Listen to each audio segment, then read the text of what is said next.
সেটা শুনেছেন। আজকের জুমার খুতবার বিষয়বস্তু হচ্ছে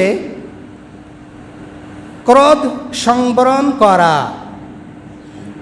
রাগ নিয়ন্ত্রণ করা। পৃথিবীতে এমন কোনো মানুষ নেই যার রাগ নেই, ক্রোধ নেই। সেটা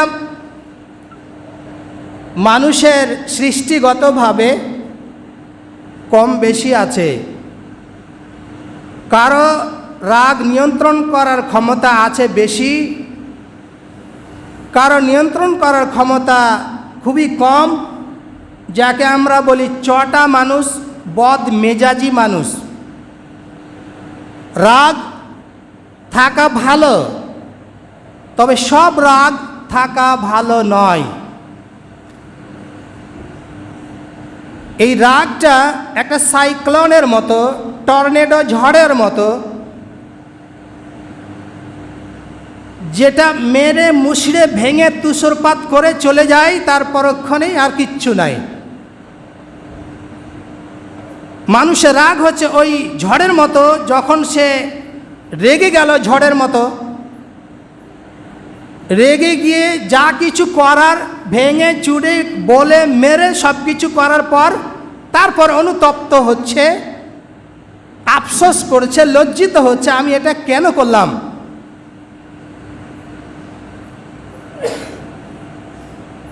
তাহলে রাগ এমনই, যেটা সৃষ্টিগতভাবে মানুষের মধ্যে তো আছেই, পশু প্রাণীর মধ্যেও রাগ আছে।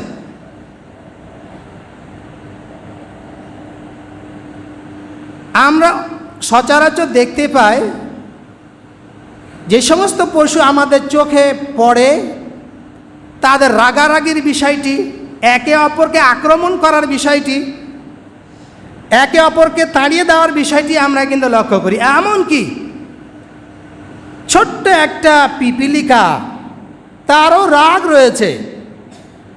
মাঠে ঘাটে যদি আপনি গিয়ে থাকেন, এক ধরনের পিঁপড়ে আছে যে পিঁপড়ার পেছন দিয়ে সাদা সাদা বিষ বেরোয়, ওকে টাচ করতে গেলেই পিছন দিয়ে একদম ভুরভুর ভুরভুর করে সাদা ওর বিষ বেরোবে। সুযোগ পেলেই আল ফুটিয়ে দিয়ে ওর বিষগুলো ঢেলে দেবে। আপনি ওর রাস্তা আটকাতে গেলেও খালি খুঁজে বেড়াবে, একটা ছোট্ট পিঁপড়ে। তো মানুষ হচ্ছে শ্রেষ্ঠ জীব। এই জীবের মধ্যেও যে রাগ থাকবে না এমনটি নয়, এর মধ্যেও রাগটা থাকবে। কতগুলো রাগ হচ্ছে প্রশংসনীয়, আর কতগুলো রাগ হচ্ছে নিন্দনীয়। আল্লাহর বিধানের ক্ষেত্রে রাগ হতেই হবে, ব্যক্তিগত ক্ষেত্রে রাগকে দমন করতেই হবে। ব্যক্তিগতভাবে কোনো মানুষ যদি কোনো মানুষকে গালাগালি করে, অন্যায়ভাবে প্রহার করে, অন্যায়ভাবে ছিনিয়ে নেয়, এটা ব্যক্তিগত বিষয়। সে তা প্রতিহত করতে পারে অথবা মাফ করতে পারে। গাল দিয়েছে, উল্টা গাল দিতে পারে, মেরেছে, মারতে পারে, ছিনিয়ে নিয়েছে, তারও কিছু নিয়ে নিতে পারে। তবে না পারাটা কেমন, না বলাটা কেমন, না মারাটা কেমন, এটা আপনাকে আজকে দেখাবো। বিষয়টা বড় লম্বা, সময় আমাদের কাছে সংকীর্ণ, তারপরও আমি চেষ্টা করব ইনশাআল্লাহ বিষয়টাকে ক্লিয়ার করার জন্যে। চলুন আপনি দেখবেন সূরা আল ইমরান, সূরা নম্বর 3, আয়াত নম্বর 134-এ আল্লাহ সুবহানাহু ওয়া তাআলা বলছেন, আল্লাযীনা ইউনফিকুনা ফিস সাররাই ওয়াজ যাররাই ওয়াল কাযিমিনাল গায়যা ওয়াল আফিনা আনিন নাস ওয়াল্লাহু ইউহিব্বুল মুহসিনিন। এখানে জান্নাতি মানুষদের কয়েকটি গুণাগুণ বর্ণনা করা হয়েছে। আমরা প্রত্যেকেই জান্নাত পাওয়ার জন্য লালায়িত, এবং আমরা জান্নাত পাওয়ার জন্য জান্নাতের কাজ কি সেটা জানার জন্যও আমরা লালায়িত জান্নাত পাবো, এমন কোনো কাজের মাধ্যমে এটা আমরা জানব। আব্দুল্লাহ আল সাকাফি রাদিয়াল্লাহু তাআলা আনহু তিনি বলেন যে আমি রাসূলুল্লাহ সাল্লাল্লাহু আলাইহি সাল্লামকে বললাম, ইয়া রাসূলুল্লাহ কুল্লি কাওলান আনতাফিউ বিহি ওয়া আকলিল। হে আল্লাহ রাসূল, আপনি আমাকে কিছু কথা বলুন, আনতাফিউ বিহি, যেই কথাগুলো আমি মনে রাখবো এবং এই কথার মাধ্যমে আমি উপকৃত হব, ও আকলিল, কিন্তু শর্টকাট, একদম সংক্ষেপে। আমরাও চাই শর্টকাট ইবাদত করে আমল করে জান্নাত পেতে। কে না চায় শর্টকাট কাজ করে জ্ঞানার হতে? কে না চায় শর্টকাট পড়াশোনা করে চাকরি বা একটা জব পেতে? কে না চায়? কে না চায় যে শর্টকাট মাধ্যমে একটা সুন্দর বাড়ি বানাতে? শর্টকাট। এই সাহাবী বলছেন আকলিল, আপনি আমাকে এমন কথা বলুন, উপদেশ দিন, যে কথার মাধ্যমে আমি জীবনে, পার্থিব জীবনে উপকৃত হব। ও আকলিল, এবং সংক্ষেপে বলবেন, শর্টকাট বলবেন। রাসূলুল্লাহ সাল্লাল্লাহু আলাইহি সাল্লাম বললেন, মনে রাখবেন, রাসূল তাকে কি বলে, লা তাকযাব ওয়ালাকাল জান্নাহ, তুমি রাগ করো না, তোমার জন্য জান্নাত রয়েছে। লা তাকযাব, রাগ করো না, ওয়ালাকাল জান্নাহ, তোমার জন্য জান্নাত রয়েছে। এই হাদিসটি তিবরানির মধ্যে বর্ণিত হয়েছে এবং ফাতহুল বারি ফি শারহে সহিহুল বুখারীর 6116 নম্বর হাদিসে ব্যাখ্যাতে হাদিসটি আনা হয়েছে যে লা তাকযাব ওয়ালাকাল জান্নাত, তুমি রাগ করো না, তোমার জন্য জান্নাত। তা রাগ না করাটা একজন জান্নাতীদের কাজ, একজন জান্নাতীদের বৈশিষ্ট্য। তাহলে জান্নাতি ওরা হবে যাদের মধ্যে রাগ থাকবে না। জান্নাতে ওরা যাবে যাদের মধ্যে রাগ থাকবে না, ব্যক্তিগতভাবে কোনো রাগ থাকবে না। রাগ উঠতে গেলেও সেটা নিয়ন্ত্রণ করবে, কন্ট্রোল করবে, সংবরণ করবে। রাগ তো উঠেছে, কিন্তু রাগটা অ্যাপ্লাই হবে না, বাস্তবায়ন করবে না। এই মানুষটা জান্নাতি। তাই বলছে লা তাকযাব ওয়ালাকাল জান্নাহ, তুমি রাগ করো না, তোমার জন্য জান্নাত রয়েছে। বলছিলাম আপনাকে ওইখানে সূরা আল ইমরানের 134 নম্বর আয়াতে যে আল্লাহ বলছেন, আল্লাযীনা ইউনফিকুনা ফিস সাররাই ওয়াজ যাররাই ওয়াল কাযিমিনাল গায়যা ওয়াল আফিনা আনিন নাস ওয়াল্লাহু ইউহিব্বুল মুহসিনিন।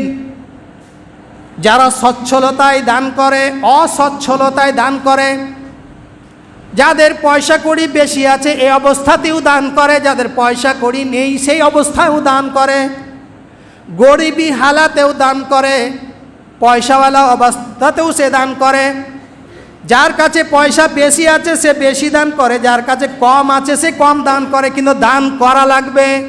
যদি তুমি জান্নাতে যেতে চাও, দান করার বৈশিষ্ট্য তোমার মধ্যে আনতে হবে।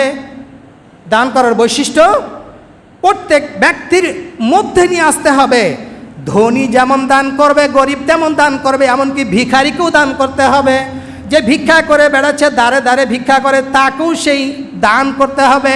কেন? এটা জান্নাতীদের বৈশিষ্ট্য। আল্লাযীনা ইউনফিকুনা ফিস সাররা, যারা সচ্ছলতায় দান করে, অসচ্ছলতায় দান করে, টাকা বেশি নেই তারপরেও তারা দান করে। আরে রোজগার করে 100 টাকা, দেয় তো দান করে 1 টাকা, তাও দেয়। ভিখারি সারা দিনে যদি পায় 100 টাকা, তারপরে নিজে ভিক্ষা করে, ভিখারি আবার অন্য ভিখারিকে ভিক্ষা দিবে, 1 টাকা ওও দেবে।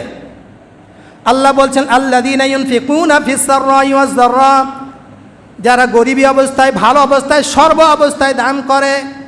আর কি?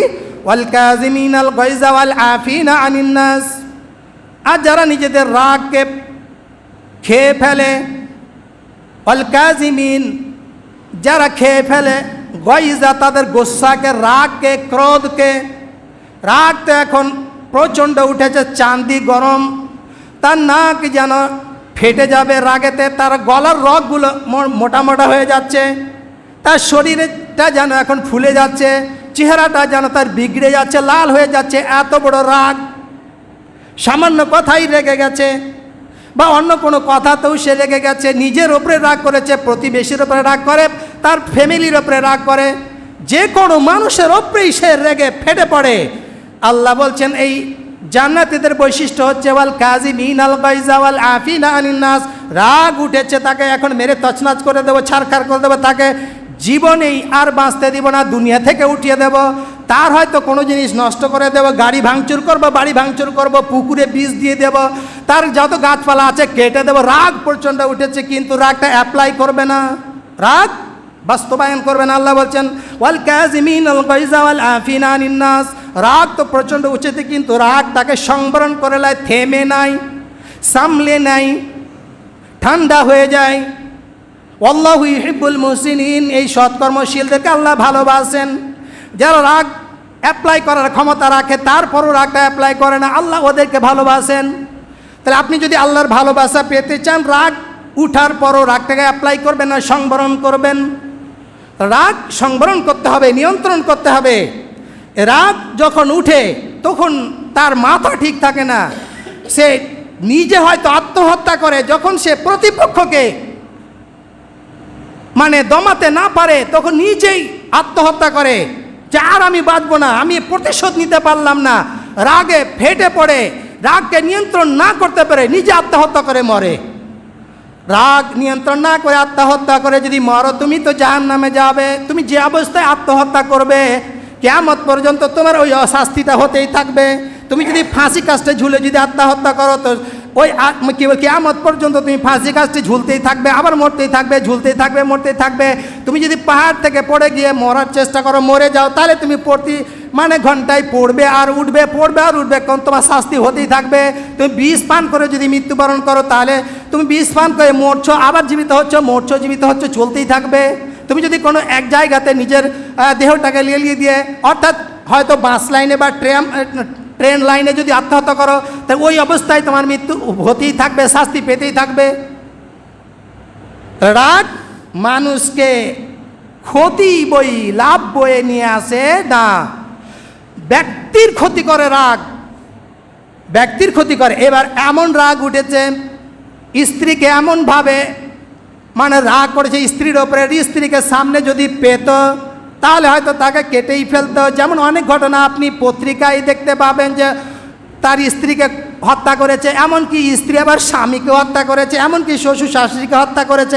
কিসের জন্যে? রাগ। রাগটাকে সংবরণ না করার জন্য তার স্ত্রীর ওপরে প্রহার চালালো, তারপরে এমন একটা কথা বলে দিল যার স্ত্রী তার সঙ্গে আর থাকতে পারবে না, তালাক দিয়ে দিল। কেন?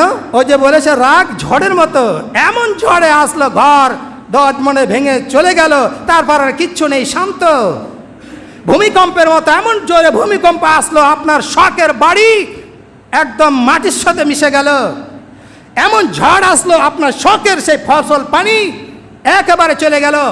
এমন বন্যা আসলো যে আপনার পুকুরের মাছ সব কোথায় চলে গেল। তাহলে হঠাৎ করে এই ঘটনা ঘটে যেতে পারে। চলে যাওয়ার পরে সেটা আবার শান্ত হয়ে গেছে। সবসময় ভূমিকম্প হয় এমনটি তো নয়, ভূমিকম্প এসে ঘর দুয়ারকে মাটির সাথে মিশিয়ে দেওয়ার পরে আর ভূমিকম্প নেই। তার রাগ এমন উঠেছিল, স্ত্রীকে তালাক দিয়ে দিল। তারপরে ওর অনুশোচনা জাগলো কিছুক্ষণ পরেই। রাগ তো আর সবসময় মানুষের মেজাজে থাকবে না, মাথায় থাকবে না। রাগ যখন কমে গেল তখন সে বড় আফসোস করতে লাগলো, আঙ্গুল কামড়াতে লাগলো। আল্লাহ, আমি এটা কী করলাম, বড় ভুল করেছি। আমার কচি কাঁচা যে বাচ্চাগুলো আছে তাদের অবস্থা এখন কী হবে, তাদের অবস্থা এখন কী হবে? এমনটা হতে পারে যে সেই বাচ্চাটা দুধ খাচ্ছিল, এখন তার অবস্থাটা কী হবে? ও তো একদম কী বলে যে রান্না বান্না করতে জানে, এর অবস্থা এখন কী হবে? এমন হতে পারে যে সে লোকটা ন্যাংরা অসুস্থ ছিল, রাগের মাথাতে অসুস্থ, বিছানায় পড়ে আছে, তারপরে স্ত্রীকে একদম অকথ্য ভাষা গালাগালি করার পরও তার রাগ যখন থামিল তো তালাক দিয়ে ছেড়েছে। তখন এখন তোমার কী হবে? বিছানায় পড়ে পড়ে যে পেচ্ছাপ পায়খানা করবে, এখন তোমাকে কে সাফ করবে? তার রাগ উঠেছে, উঠুক, কিন্তু সেটা অ্যাপ্লাই হবে না। আল্লাহ বলছেন ওয়াল কাযিমিনাল গায়যা ওয়াল আফিনা আনিন নাস। যাদের রাগ উঠেছে ওয়াল আফিনা আনিন নাস, মানুষকে মাফ করে দিয়েছে। আফিন, তাহলে মানুষকে মাফ করতে শিখতে হবে। তুমি যদি মানুষকে মাফ করতে শিখো, আল্লাহ ওই সময় তোমাকে মাফ করবে যখন তোমার ধ্বংস অনিবার্য। পাপের কারণে তুমি যখন জাহান্নামে যাবে, জাহান্নামে তোমার যাওয়া লাগবে, তুমি যদি মানুষকে মাফ করে দাও, তুমি বদলা নেওয়া তোমার ক্ষমতা ছিল, তার উপরে রাগ প্রয়োগ করার তোমার ক্ষমতা ছিল, তারপরে তুমি রাগটা অ্যাপ্লাই করলে না, বদলা নিলে না, মাফ করে দিলে আল্লাহর জন্যে। আল্লাহ বলেন তুমি যদি আমার জন্য, আমার সন্তুষ্টির জন্য, জান্নাত পাওয়ার আশায় তুমি যদি আমার কোনো বান্দাকে মাফ করে দাও, তাকে যদি কোনো গালাগালি না করো, প্রহার না করো, কোনো বদলা না নাও, তাহলে আমি আল্লাহ তোমাকে কিয়ামতের মাঠে যেদিন তুমি জাহান্নামে যাবে, যেদিন তোমার ধ্বংস অনিবার্য, সেদিন আমিও তোমাকে মাফ করে দেব। কি বলেন? আপনি কি আপনার পরিবারের সদস্যদের কোনো আচরণে, কোনো কথায় রেগে গেলে মাফ করতে পারবেন কি পারবেন না? যদি পারেন তাহলে আপনি জান্নাতের জন্য মানে কি বলে আপনার অপেক্ষা, জান্নাতে যাবেন। আর যদি মাফ করতে না পারেন তাহলে আল্লাহ মাফ করবেন না। আপনি যদি কোনো মানুষকে মাফ করতে না পারেন, আল্লাহ মাফ করবে? হাদিসে হচ্ছে আল্লাহ রাসূল বলেন লা ইয়ারহামুল্লাহু মান লা ইয়ারহামুন নাস। আল্লাহ ওই ব্যক্তির প্রতি করুণা করবেন না, দয়া করবেন না, যে ব্যক্তি কোনো মানুষের প্রতি দয়া না করে। কোনো মানুষ যদি মানুষের প্রতি দয়া, অনুগ্রহ, অনুকম্পা না করে, আল্লাহ ওই ব্যক্তির প্রতি দয়া, অনুগ্রহ, অনুকম্পা, রহমত করবেন না। তাহলে আপনি যদি আল্লাহর রহমত পেতে চান, দয়া পেতে চান, অনুকম্পা পেতে চান, অনুগ্রহ পেতে চান, ভালোবাসা পেতে চান, তাহলে মানুষকে ক্ষমা করতে শিখতে হবে, মানুষকে মানুষের প্রতি দয়া করতে হবে। আরে মানুষ তো মানুষ, গরু ছাগল ভেড়ার প্রতি তোমাকে দয়া করতে হবে, দয়া দেখাতে হবে। আপনি জানেন না, একজন বেশ্যা মহিলা যে দেহ ব্যবসা করে জীবিকা নির্বাহ করত, একদিন রাস্তায় চলার পথে একটা কুকুরকে, মুমূর্ষ কুকুর, পানির জন্য ছটফট করে তার জিহ্বাটা কাদাযুক্ত মাটিতে তার জিভটাকে লাগাচ্ছিল পানি পান করার জন্য। পানির অভাবে ওই কুকুরটা বুঝি মারা যাবে। ওই বেশ্যা মহিলা তার সেই পায়ের জুতোটি খুলে তার ওড়নাটা বেঁধে দিয়ে গভীর কুয়াতে নেমে পানি তুলে কুকুরকে পান করালো, কুকুরের প্রতি দয়া করলো। আল্লাহ ওই বেশ্যা মহিলার বেশ্যাবৃত্তিটা ক্ষমা করে দিলেন। কেন করলেন?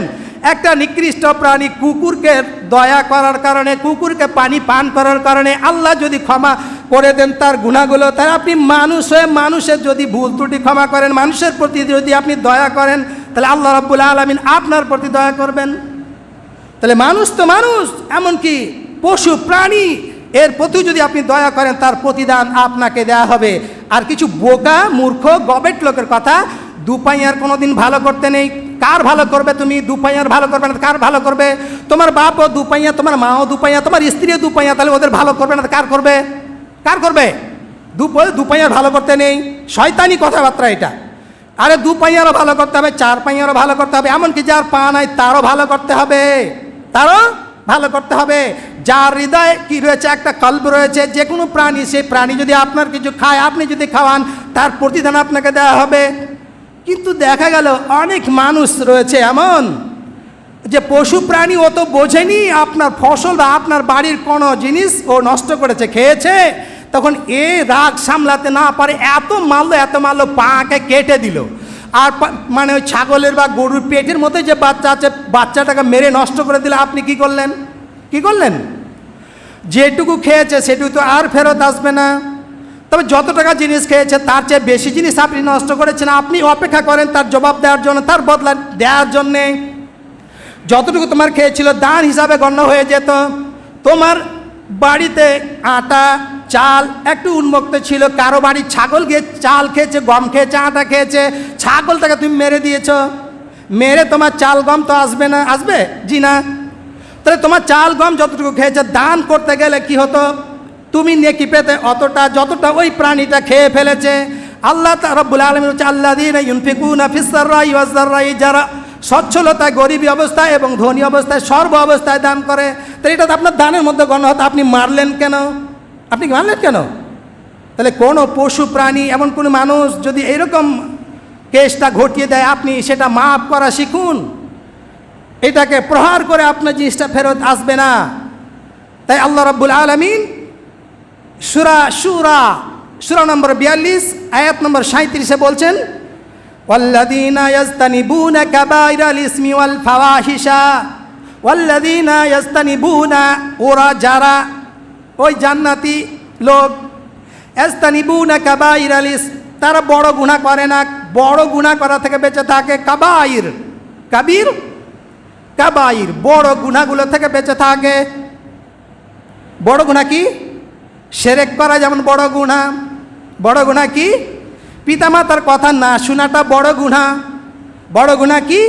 আত্মীয়তার সম্পর্ক ছিন্ন করাটা বড় গুনাহ। তাহলে এই ধরনের বড় গুনাহ তারা করবে না। ইস্তানিবুনা কাবাইরাল ইসমি, বড় পাপ তারা করবে না, বড় পাপকে তারা অ্যাভয়েড করবে। অশ্লীল ছবি, অশ্লীল ফিল্ম তারা দেখবে না, এটা হচ্ছে কাবিরাত। বারবার দেখতে দেখতে কাবিরা গুনাহ হয়ে যাবে। ছোট পাপ করতে করতে সেটা বড় হবে। অল্প অল্প বৃষ্টি পড়ে পড়ে তো সাগর সমুদ্র হয়ে যায়। অল্প অল্প জমিয়ে টাকা জমিয়ে তো তোমার হাজার হাজার টাকা হতে পারে। তাহলে ছোট ছোট পাপ করে তোমার বড় পাপ হয়ে যাবে। এর জন্য বলে আল্লাযীনা ইস্তানিবুনা কাবাইরাল ইসমি, যারা বড় পাপ করা থেকে বেঁচে থাকে। ওয়াল ফাওয়াহিশা, অশ্লীল ভাষা থেকে, অশ্লীল কথা থেকে, অশ্লীল কর্ম থেকে। অশ্লীল ভাষা ব্যবহার করে, সেটা স্ত্রীর সঙ্গে হোক, ছেলে মেয়েদের সঙ্গে হোক, পাড়া প্রতিবেশীর সঙ্গে হোক, প্রকাশ্যে হোক, গোপনে হোক, কারোর সামনে হোক আর তার সামনে নাই বা হোক। লোকটা এখানে গালিগালা দিল একদম ফায়েজ ভাষায়, অশ্লীল ভাষায়, অকথ্য ভাষায়। তাহলে ওরা করবে না। যারা জান্নাতি, যাদের জান্নাতি লোক, তারা এইগুলো ফায়েশা, এই কাবিরা বড় পাপগুলো তারা করবে না। আর কি করবে না? ওয়াইদা মা গাজিবুহুম ইয়াগফিরুন, তারা যখন রেগে যাবে তখন তারা ক্ষমা করে দিবে। রেগে যাবে কিন্তু ক্ষমা করে দেবে। রাগ তো উঠেছে কিন্তু ক্ষমা করে দিবে। এরা হচ্ছে জান্নাতি লোক। জান্নাতি বৈশিষ্ট্য রয়েছে এই লোকগুলোর মধ্যে। তাই আবু হুরায়রা রাদিয়াল্লাহু তাআলা আনহু তিনি বলেন, রাসূল সাল্লাল্লাহু আলাইহি ওয়াসাল্লামের কাছে, রাসূল সাল্লাল্লাহু আলাইহি ওয়াসাল্লামের কাছে যে একজন ব্যক্তি আসলো, আবু দারদা রাদিয়াল্লাহু তাআলা, এক হাদিসে আবু হুরায়রা বলছেন, ইন্না রাজুলান ক্বালা লিন নবী সাল্লাল্লাহু আলাইহি ওয়াসাল্লাম, একজন ব্যক্তি রাসূলের দরবারে এসে আরজ করলো, অ্যাডভাইস মি ইয়া রাসূলুল্লাহ, হে আল্লাহ রাসূল আমাকে একটু উপদেশ দান করুন। আউসিনি, আউসিনি, আমাকে ওসিয়ত করুন, উপদেশ দিন। আমরা ওসিয়ত করি কখন? ওসিয়ত দুই ধরনের। ওসিয়ত হচ্ছে কোনো জমি জায়গায় টাকা কড়ি, ওই যে তার ছেলে মেয়েদেরকে বলে দাও উমুককে দিয়ে দিও। আরও একটা ওসিয়ত হচ্ছে উপদেশ দেওয়া, সুন্দর কথা বলে দেয়। দুটা উপদেশ, দুইটা ওসিয়ত। ওসিয়তের এক অর্থ কি হলো? বাপ বেঁচে আছে, তার ছেলে মারা গেছে কিন্তু পোতা পতি, মেয়ে মারা গেছে কিন্তু তার নাতি নাতনি এইগুলো বেঁচে আছে। এরা আর কোনো তো তার ওয়ারিস হবে না, কোনো সম্পত্তি পাবে না, কোনো টাকা কড়ি পাবে না, কোনো ব্যাংক ব্যালেন্স থাকলে সেটা পাবে না। বাপ বেঁচে আছে, ছেলে মারা গেছে, জমি আছে, অন্য ছেলে আছে, তার ছেলে বড় ছেলে হয়তো বা মারা গেছে, বড় ছেলে ছেলে মেয়ে আছে, এরা আর কিছুই পাবে না, কিছুই পাবে না। বাপ এখন মানে দাদু বেঁচে আছে, দাদু বেঁচে আছে আর বাচ্চার বাপ বেঁচে নেই, তাহলে এরা আর ওয়ারিস হচ্ছে না। দাদু 100 বিঘার জমির মালিক হতে গেলে তারা আর ওয়ারিস হবে না। তাই দাদু বলছে, দেখো বেটারা, আমার ওই পোতাকে পতিকে ওই জায়গাটা, ওই জমিটা দিয়ে দেবে, ওয়ারিস। এটাই ওসিয়ত, ওসিয়ত করছে। আমার যে ব্যাংকে 10 লক্ষ টাকা আছে, 1 লক্ষ টাকা ওই আমার পোতা পতিকে দিয়ে দেবে, এটা বলে ওসিয়ত। এটা পরীক্ষা করার জন্য আপনার ছেলে কি বলে যে বড় ছেলে বা অন্য কোনো ছেলে মারা গেছে কিন্তু আপনার ছেলে মেয়ে আছে, তাহলে আপনি কি করবেন? ওসিয়ত করে যাবেন, বা এখনই দিবেন অথবা ওসিয়ত করে যাবেন যে আমার এই ছেলে মেয়েদেরকে বা আমার পোতা পতিগুলোকে বা আমার নাতিগুলোকে এই এতটা জমি বা এত টাকা দিয়ে দাও বা দিয়ে দেবে, এটা ওসিয়ত করা। আর এখানে রাসূল সাল্লাল্লাহু আলাইহি ওয়াসাল্লামের কাছে আউসিনি ইয়া রাসূলুল্লাহ, আমাকে ওসিয়ত করুন, কিছু উপদেশ দিন। আল্লাহ রাসূল বললেন, ওই লোকটার মেজাজ দেখে আল্লাহ রাসূলকে জানিয়ে দেওয়া হয়েছে যে লোকটার মেজাজ কেমন ছিল, অথবা তিনি জানতে পেরেছেন তার চেহারা দেখে, তাই তিনি বললেন লা তাগজাব, তুমি রাগ করো না। ফাযালিকা রাদ্দা মিরারান, ওই ব্যক্তিটা কিছুক্ষণ পর আবারও বলছে, হে আল্লাহ রাসূল, এটা তো বুঝলাম, আরও কিছু উপদেশ করুন, আরও কিছু আমাকে অ্যাডভাইস করুন। আবার রাসূল বললেন লা তাগজাব, তুমি রাগ করো না। আবার কিছুক্ষণ পরে ওই ব্যক্তিটা আবার বলছে, আল্লাহ রাসূল আমাকে আরও কিছু উপদেশ দান করুন। আবার রাসূল বললেন লা তাগজাব, ফারাদ্দা যালিকা মিরারান, বারবার ওই ব্যক্তি বলছে আমাকে কিছু উপদেশ দিন। একটা তো হলো যে রাগ করবে না, আর কি করতে হবে, কিছু উপদেশ দিন। সংক্ষেপে উপদেশ দিন, যেটা আমি মেনে চলতে গেলে আমার ইহকাল পরকাল কল্যাণ বয়ে নিয়ে আসবে। আর বারবার রাসূল বলছেন তুমি রাগ করো না, তুমি রাগ করো না, তুমি রাগ করো না। তো রাগ করতে এই ব্যক্তিটাকে নিষেধ করা হচ্ছে যে তুমি রাগ করিও না। তা রাগ, তাহলে এই লোকটার মধ্যে রাগ এমন ছিল তার, যার জন্য তিনি তাকে বারবার করছেন যে তোমার মধ্যে এই যে একটা স্বভাব রয়েছে, তুমি বেশি রাগ করিও না। এই হাদিসটা আপনি পাবেন সহিহ বুখারীর 6114 নম্বর, এই কি বলা যায় 16 নম্বর হাদিসে রাসূল সাল্লাল্লাহু আলাইহি ওয়াসাল্লাম যে বলে তুমি রাগ করো না, এটা 6116 নম্বর হাদিসে রয়েছে, আপনি সেটা দেখতে পারবেন।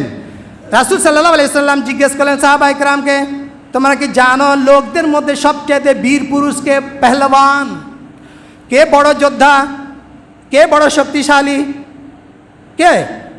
যে মল্লযুদ্ধে কাউকে পটকে দেয়, কুস্তিতে যে কাউকে পটকে দেয়, অথবা কেউ হয়তো ভারী জিনিস চাঁটতে পারে, শক্তিশালী মানুষ কোনো জিনিসকে টেনে নিতে পারে দাঁত দিয়ে বা হাত দিয়ে বা কোমরে বেঁধে, হয়তো ট্রেন টানছে অথবা সে বাসকে টেনে নিয়ে যাচ্ছে, এই কি শক্তিশালী? কে শক্তিশালী? রাসূল সাল্লাল্লাহু আলাইহি সাল্লাম বললেন লাইসা শাদীদু বিসুরআ, আছাড় দিয়ে কাউকে ফেলে দেওয়াটা শক্তিশালীর পরিচয় নয়। আছাড় দিয়ে কাউকে ফেলে দেওয়া, মল্লযুদ্ধে কাউকে হারিয়ে দেওয়া, পরাজিত করে দেওয়াটা বীর পুরুষের কাজ নয়। ইন্নামা শাদীদ আল্লাযী ইয়ামলিকু নাফসাহু ইনদাল গাযাবি, বীর পুরুষ তো প্রকৃতপক্ষে ওই রাগের মাথায়, রাগ তো প্রচণ্ড উঠেছে কিন্তু রাগটাকে সামলে নিল, কন্ট্রোল করে নিল, নিয়ন্ত্রণ করে নিল, এই হচ্ছে বীর পুরুষ। মানুষের মধ্যে যতগুলো মানুষ আছে, যতগুলো নারী আছে, রাগ উঠেছে কিন্তু রাগটা অ্যাপ্লাই করলো না, এই হলো সমস্ত নারীদের মধ্যে বীর পুরুষ, সমস্ত পুরুষের মধ্যে বীর পুরুষ।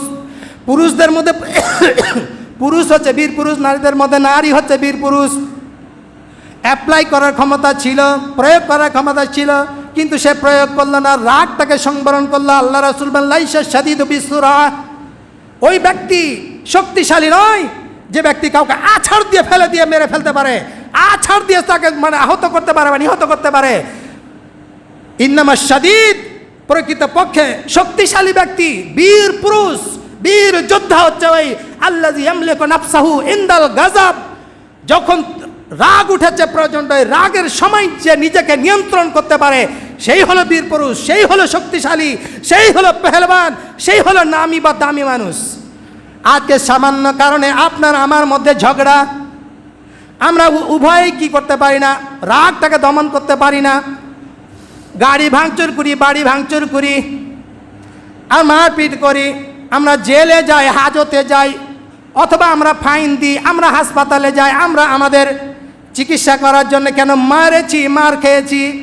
কিন্তু যদি আমি কথাটা বন্ধ করে দিতাম, কথা যদি না বলতাম, যদি সে মেরেছিল আমি যে সহ্য করে নিতাম, তাহলে এত বড় মানে একটা বিপদ আসতো না আমার জীবনে।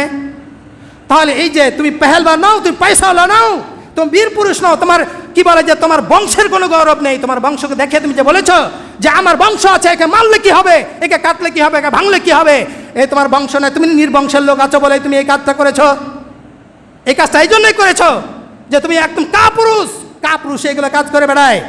তাহলে আপনার রাগকে সংবরণ করতে হবে। আল্লাহ রাসূল বলছেন সে ব্যক্তি বীর পুরুষ নয় যে নিজেকে নিয়ন্ত্রণ করতে পারে না, বীর পুরুষ তো সেই যে রাগের মাথা নিজেকে নিয়ন্ত্রণ করে, কন্ট্রোল করে।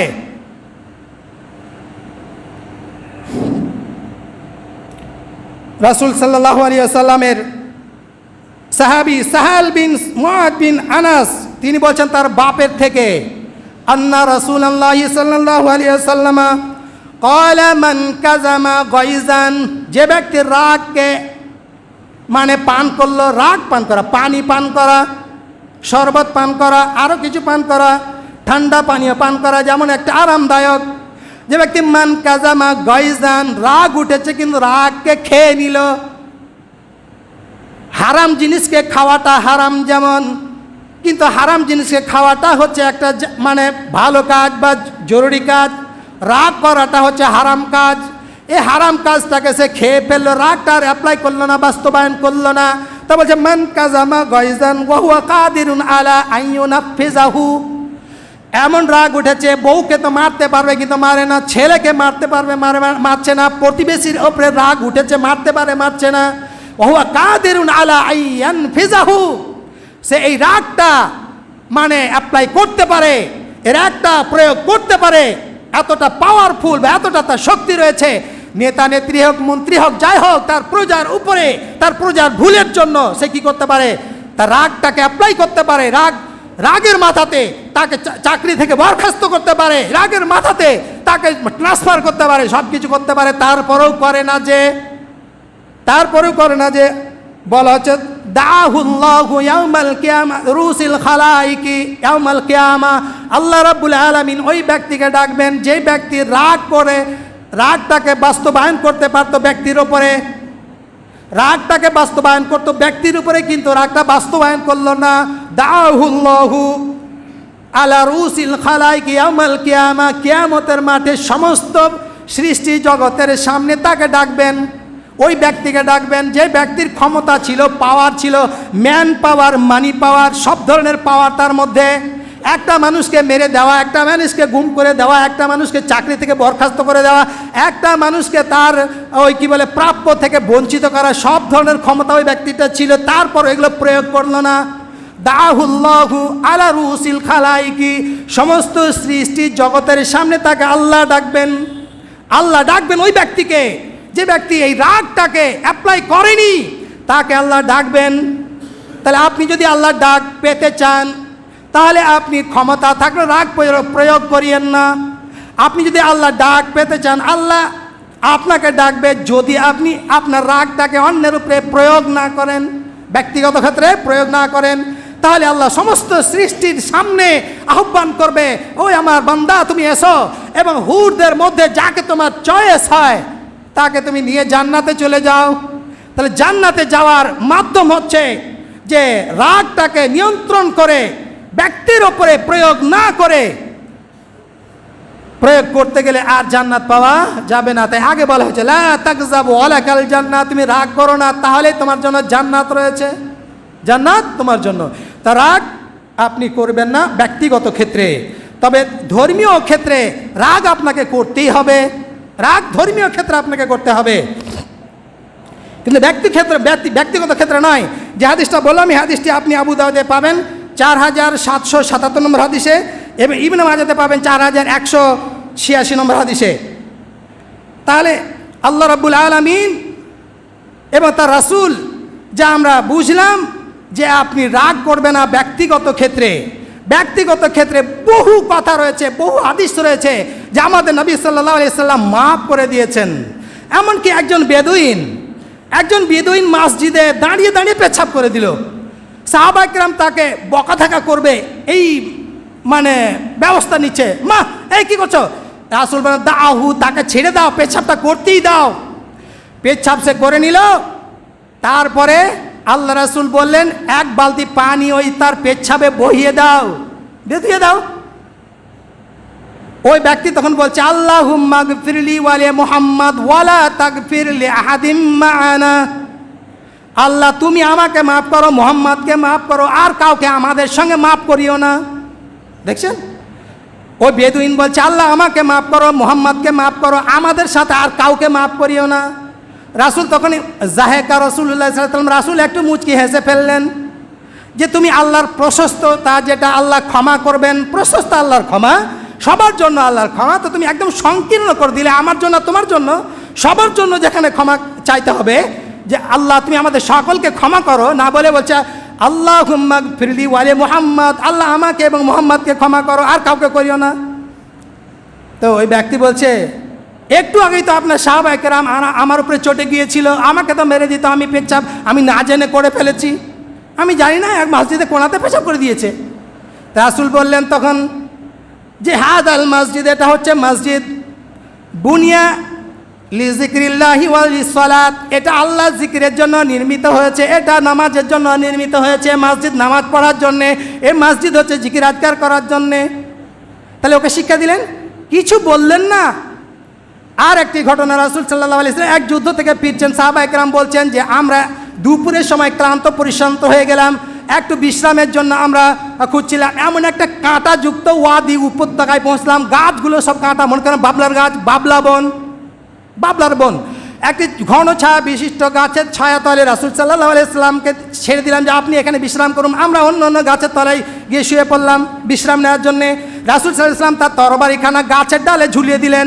ইতিমধ্যে একজন বেদুইন চলে আসলো, চোখটা যেমন সবাই বন্ধ করে আছে, সাহাবায়ে শুয়ে আছে, রাসূল সাল্লাল্লাহু আলাইহি সাল্লাম হয়তো এই সময় তন্দ্রালু অবস্থায় রয়েছেন।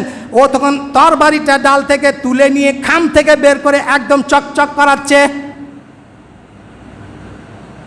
একদম ঝুলাচ্ছে, দিয়ে বলছে যেমনই এরকম ঝুলাচ্ছে রাসূল চোখ খুলে ফেললেন।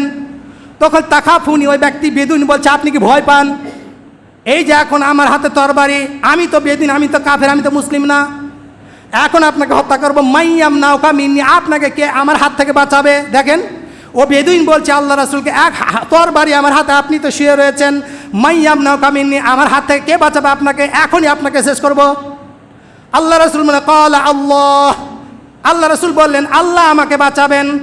3 বার বললেন আল্লাহ আমাকে বাঁচান। ওই বারবার বলছে আপনাকে কে বাঁচাবে এখন? আমার হাতে এখন তরবারি, আপনি নিরস্ত্র, আপনার হাতে কোনো তরবারি নেই, কিছু নেই, আপনাকে আর কে বাঁচাবে? আমি ছাড়া আর কেউ বাঁচানো নেই, এখনই আপনাকে শেষ করব। দফা শেষ। রাসূল বারবার আল্লাহ আমাকে বাঁচাবেন। এই কথা শোনার পর থরথর করে কাঁপতে কাঁপতে তার তরবারিটা পড়ে গেল। রাসূল সাল্লাল্লাহু আলাইহি ওয়াসাল্লাম ধরলেন আখাযাবে সাইফি, তার তরবারি তিনি ধরলেন, দিয়ে বলে মাইয়াম নাওকা মিন্নি, এখন বলো এখন তোমাকে কে বাঁচাবে আমার হাত থেকে? তখন বলছে আপনি উত্তম তরবারি ধারণকারী, আপনি উত্তম তরবারি ধারণকারী। তবে রাসূল বললেন তাশহাদু আল্লা ইলাহা ইল্লাল্লাহ ওয়া আন্নী রাসূলুল্লাহ, তুমি কি সাক্ষ্য দিচ্ছ যে আল্লাহ ছাড়া সত্য কোনো মাবুদ নেই বা আমি আল্লাহর রাসূল? ব্যক্তি বলছে না, আমি এ কথার সাক্ষ্য দিব না। তবে কিন্তু আমি অঙ্গীকার করছি আপনার সঙ্গে আমি লড়বো না, আপনার সঙ্গে আমি মারামারি করবো না, আপনার সঙ্গে আর কোনোদিন হত্যা করতে আসবো না আপনাকে, এবং ওদের সঙ্গেও আমি থাকবো না যারা আপনাকে হত্যা করে বা হত্যা করবে বা হত্যা করতে চায়। তো ওদের সাথী হব না যারা আপনাকে হত্যা করতে চায়, ওদের সাথ দিব না, এবং আমি কোনোদিনই আপনাকে আর হত্যা করতে আসবো না। রাসূল সাল্লাম কি করেন? ফাখাল্লা সাবিলাহু, যাতে চলে যা। দেখেন আপনার জান লেনেওয়ালা, জান নেওয়ার জন্য যে প্রস্তুত ছিল, আপনি কি মাফ করতে পারবেন? যে পেস্তুল ধরেছে একদম কপালে এখনই ঠাঁই করে দেবে, তারপরে যদি কোনো ক্রমে তার পেস্তুলটা আপনি নিতে পারেন, তাহলে আপনি কি তাকে বাঁচিয়ে রাখবেন না? সারা তুই এখনই তো আমাকে মারছিলি, তোর অবস্থা এখন কী হবে? ঠাঁই। ওকে মেরে দিলে তোমার পাপগুলো কোথায় যাবে? পাপই তুমি হবে না। তাহলে এই যে মাফ করা, রাসূল সাল্লাল্লাহু আলাইহি ওয়াসাল্লাম নিজে ব্যক্তিগতভাবে ওই ব্যক্তিকে মাফ করে দিলে চলে যা। তাহলে এই যে মাপ, এই মাপ বহু ঘটনা রাসূল সাল্লাল্লাহু আলাইহি ওয়াসাল্লাম জীবনে রয়েছে। আপনি জানেন যে তায়েফের ময়দানে রাসূল সাল্লাম দিন প্রচার করার জন্য গিয়েছিলেন, মানুষের কাছে ইসলাম তুলে ধরার জন্যে। তায়েফের লোকেরা ইসলাম তো মানেনি। ও ছোকরা দুর্বৃত্তি, ওই ছোকরাগুলোকে আল্লাহ রাসূলের পেছনে লেলিয়ে দেয় এবং তাকে রক্তাক্ত করে দেয়, ইট পাটকেল ছুঁড়ে। রাসূল এক জায়গাতে ক্লান্ত পরিশ্রান্ত হয়ে বসে পড়লেন এক আঙ্গুরের বাগানে। ইতিমধ্যে জিবরাইল এবং ফেরেশতা আসলেন, এমন ফেরেশতা যার দায়িত্ব রয়েছে পাহাড় পর্বত দায়িত্ব যার ওপরে রয়েছে, যে ফেরেশতার ওপরে, এসে বলছেন হে আল্লাহ রাসূল আমাকে বলুন, আমি এসেছি তায়েফবাসীদেরকে মক্কার পাহাড়গুলোকে তুলে নিয়ে এসে পিষে দেব, গম যেমন আটাতে পিষে দেয়। আল্লাহ রাব্বুল আলামিন তাদের এই খারাপ দৃশ্যগুলো দেখেছে, আচরণগুলো দেখেছে, আপনাকে যারা ওরা যেমনভাবে কষ্ট দিয়েছে, আপনি আমাকে জাস্ট হুকুম করুন, অর্ডার করুন, 2 পাহাড়কে তুলে নিয়ে এসে তায়েফবাসীকে পিষে রেখে দেব। আল্লাহ রাসূল বললেন না, ওরা আমাকে মেরেছে, ওরা আমায় রক্ত ঝরিয়ে দেখ, কিন্তু না, তাদের উপরে কোনো গজব দিও না, তাদের উপরে পাহাড় চাপা দিতে হবে না। তাহলে কি করতে হবে? ওদেরকে ওই অবস্থা ছেড়ে দিতে হবে। যেমন অন্য নবী দোয়া করতেন আল্লাহুম্মা গফির লিকাওমি ফাইন্নাহুম লা ইয়ালামুন। রাসূল ঘটনা বলতেন, এক নবী আল্লাহর কাছে প্রার্থনা করছে আল্লাহুম্মা গফির লিকাওমি, আল্লাহ তুমি আমার কওমের জাতির লোককে ক্ষমা করো, ফাইন্নাহুম লা ইয়ালামুন, তারা আমাকে জানে না, তারা চিনে না, তার জন্য ওরা আমাকে মেরেছে। আমাদের রাসূল বলেন যে না, তাদের ওপরে পাহাড় চাপিয়ে দিতে হবে না, তাদের বংশধরদের ওপরে এমন মানুষ জন্ম নেবে, তারাই আমার দিনের ইসলামের সহায়ক হবে, সহযোগিতা করবে, তারাই দিন কবুল করবে। তাহলে তিনি এখানে ক্ষমা করে দিলেন, অথচ এখনই বদলা নেওয়ার জন্য ফেরেশতা চলে এসছে। বহু ঘটনা রাসূলের জীবনে। তাহলে এই ঘটনাগুলো আপনার আমার জন্য হচ্ছে একটা পাথেয়, আপনার আমার জন্য একটা হচ্ছে সুন্দর উপদেশ যে আমরা ক্ষমা করতে শিখব। আল্লাহ যেন আমাদের তৌফিক দান করে। আলহামদুলিল্লাহ রাব্বিল আলামিন ওয়াল আকিবাতুল মুত্তাকিন ওয়াসসালাতু ওয়াসসালামু আলা রাসূলিহিল কারীম। তাহলে বলছিলাম যে আমরা রাগের বিষয়টি নিয়ন্ত্রণ করব। একটা প্রবাদ বাক্য আছে এমন, রেগে গেলেন তো হেরে গেলেন। আপনি যদি রেগে যান তাহলে আপনি পরাজিত হবেন। একটা ঘটনা এরকম দেখেন, আবু বকর সিদ্দিক রাদিয়াল্লাহু তাআলা আনহু বসে রয়েছেন, আর একটা লোক এসে অকথ্য ভাষা গালাগালি করলো। আবু বকর উত্তর দিলেন না। ও লোকটা দ্বিতীয়বার গালি দিল, আবু বকর কোনো উত্তর দিলেন না, কষ্ট পাচ্ছেন। আবার গালি দিল, তৃতীয়বার যখন গালি দিল আবু বকর পাল্টা গালি দিলেন। অদূরে মুহাম্মদ সাল্লাল্লাহু আলাইহি ওয়াসাল্লাম বসেছিলেন, তিনি দেখছেন আর মুচকি মুচকি হাসছেন। দেখেন তার শ্বশুর, তার ঘনিষ্ঠ সহযোগী আবু বকরকে ওই লোকটা গালাগালি করছে আর রাসূল মুচকি মুচকি হাসছে। তো তৃতীয়বার যখন আবু বকর বদলা নিতে গেলেন, মানে তিনিও প্রত্যুত্তর করলেন, ওই ধরনেরই কথা বলে নিলেন, রাসূল ওখান থেকে উঠে চলে গেল বাড়ি। আবু বকর সিদ্দিক রাদিয়াল্লাহু তাআলা তিনি দেখলেন যে আমার কথা বলার কারণে রাসূল উঠে চলে গেলেন। আমি এমন কোন খারাপ কাজ করলাম? আমি তো জাস্ট ওর প্রত্যুত্তর করেছি, তাতে রাসূল চলে গেলেন রাগ করে।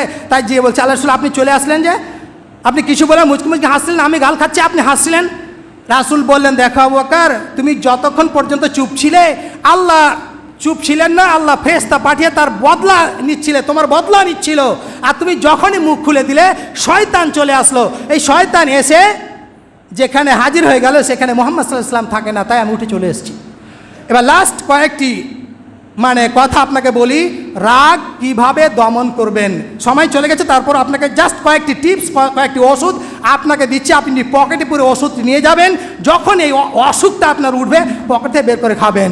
রাসূল সাল্লাল্লাহু আলাইহি ওয়াসাল্লাম বললেন, যার রাগ উঠে গেছে সে যেন বলে আউযু বিল্লাহি মিনাশ শাইতানির রাজিম। আপনার রাগ যদি উঠে যায় তাহলে বলবেন আউযু বিল্লাহি মিনাশ শাইতানির রাজিম।